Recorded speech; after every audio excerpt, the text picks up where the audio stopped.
Assalamualaikum warahmatullahi wabarakatuh. Pada kesempatan ini saya akan menyampaikan bab 2 tentang landasan pemikiran pembelajaran mendalam. Pada bab ini kita akan melihat dasar-dasar pemikiran yang melatar belakangi lahirnya pembelajaran mendalam.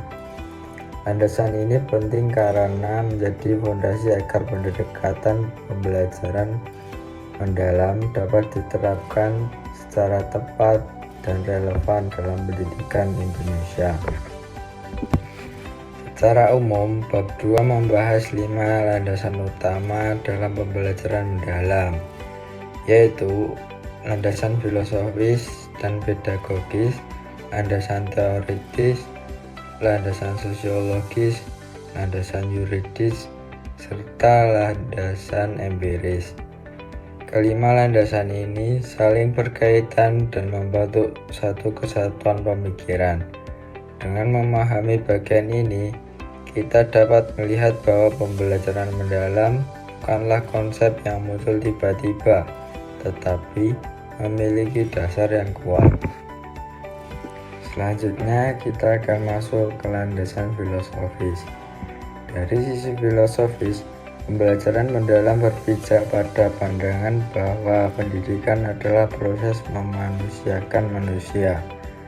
Artinya, pendidikan tidak hanya mengajar nilai atau capaian akademik, tetapi juga membentuk karakter, kesadaran moral, dan kepedulian sosial peserta didik.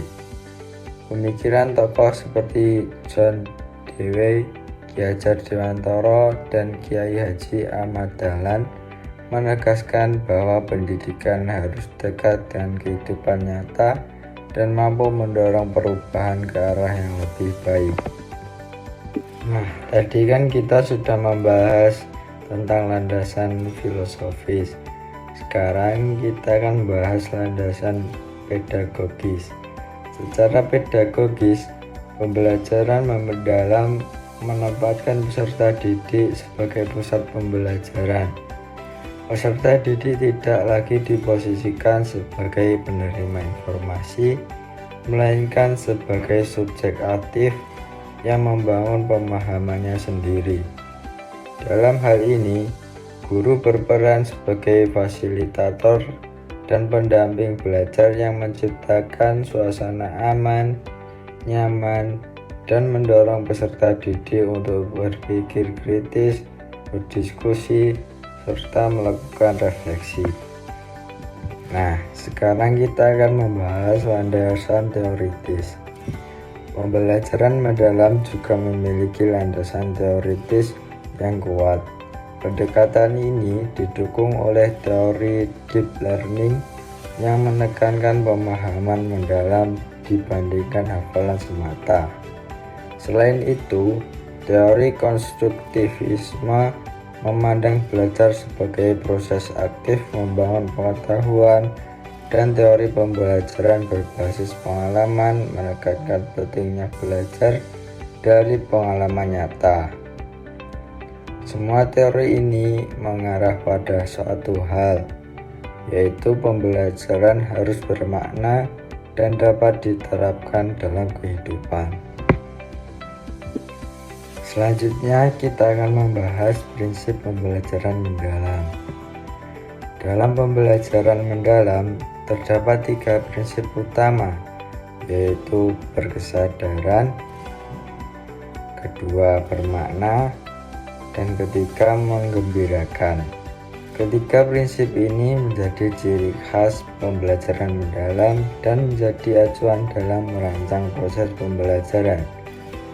Prinsip-prinsip ini saling melengkapi dan bertujuan menciptakan pengalaman belajar yang tidak hanya efektif, tetapi juga manusiawi dan memuliakan peserta didik. Nah, sekarang kita akan membahas maksud dari 3 prinsip utama pembelajaran mendalam, yaitu berkesadaran, bermakna, dan menggembirakan. Nah, yang pertama itu berkesadaran. Pembelajaran berkesadaran berarti peserta didik benar-benar hadir dan fokus dalam proses belajar serta memahami tujuan dari apa yang dipelajari.